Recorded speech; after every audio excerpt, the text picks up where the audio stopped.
Welcome to 3030. With us, we have students from Pierce College here to talk about the Wyatt versus Stickney case.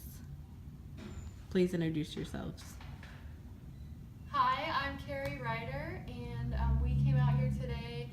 We picked this day mostly because it is the anniversary of Wyatt's death. And I'm John. Rosalba. And I'm Darlene, and we want to discuss this case. We are here discussing the case of Wyatt versus Stickney.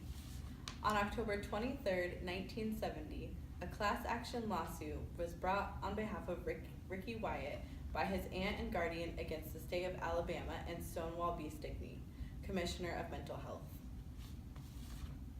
Go. Hi, I'm Carrie Ryder. I'm here today helping Jamie on this case. So we're here to ask you guys what you guys think about the case, what you know about the case, so we have a better understanding of the Wyatt versus Stickney case. So let's go ahead and start off with our first question. So how long has this case been going on?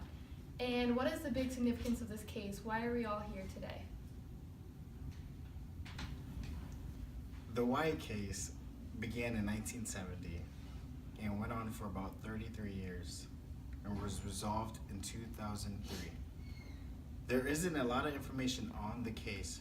However, it was a landmark ruling that established baseline care and treatment requirements for the institutionalized, developmentally disabled. Thank you, Jonathan, for giving us a better understanding of this case. Now, can you guys tell us where this case originated and what role did Wyatt play? Well, the suit was filed on behalf of the patients at Bryce Hospital in Tuscaloosa, with 15-year-old Ricky Wyatt as the main plaintiff. Wyatt had been incarcerated for delinquency, but had never received any other diagnosis of mental disability or condition. The defendants in the case were Alabama Department of Mental Health and its commissioner, Stonewall Stickney. However, at the time of the trial, Ricky, age 15, described himself as a hellraiser.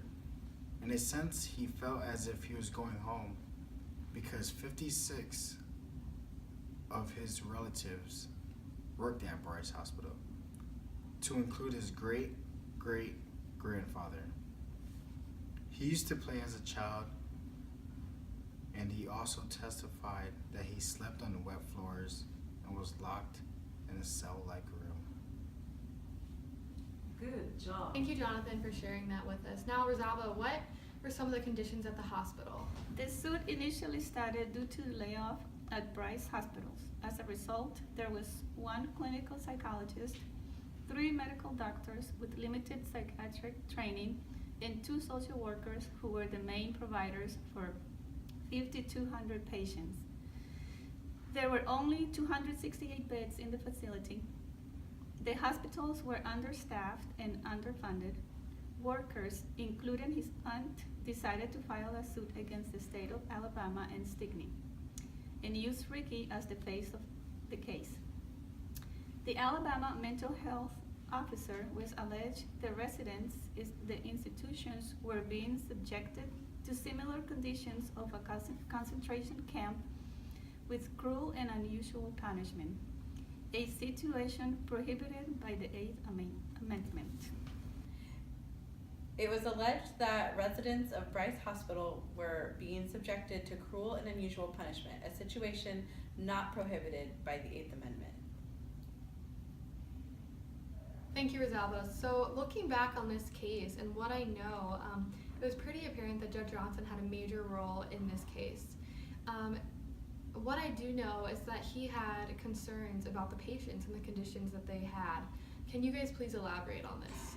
Frank M. Johnson was concerned about patients' rights to adequate treatment and believed that they would suffer incarceration without the benefit of due process of law.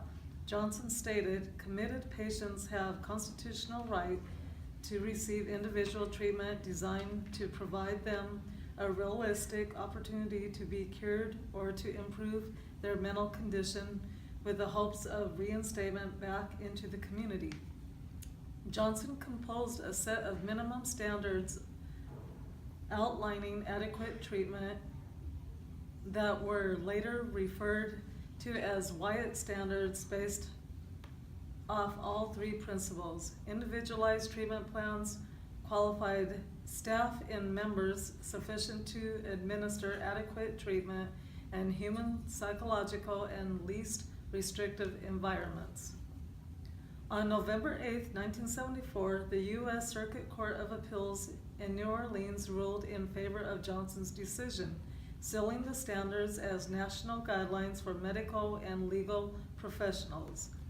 As a result, the court released more than half of the hospital's patients by 1975 due to the simple fact that many hospital employees did not adhere the Wyatt standards when treating the patients. In the following years, Alabama built smaller, code-compliant centers to reduce overgrowing.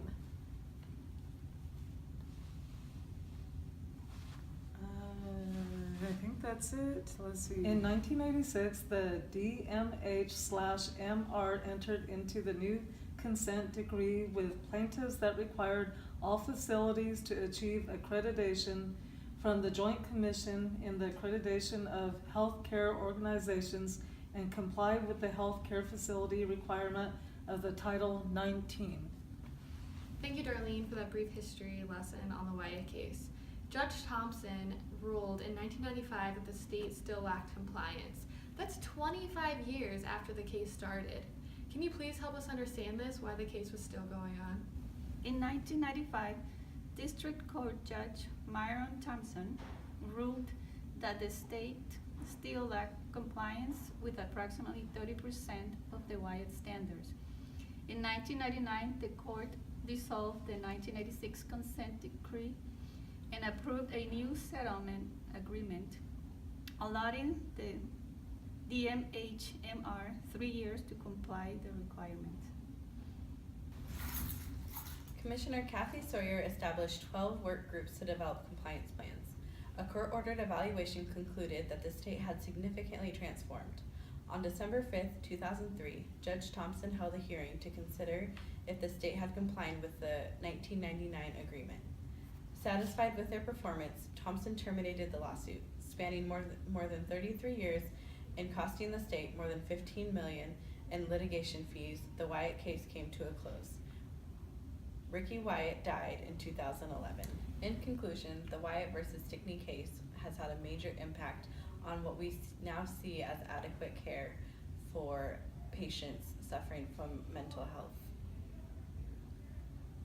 The provisions from 7105 have outlined those rights being to protect the health and safety of patients in public, to protect an inappropriate, indefinite behavior, provide prompt evaluation, safeguard individual rights, continuity of care, ensure there's no overlap in care, and seek community resources first. Thank you for joining me on the show. This has been very enlightening. I'm sure that the community will appreciate understanding where we've come from and where we're at now. Thank you.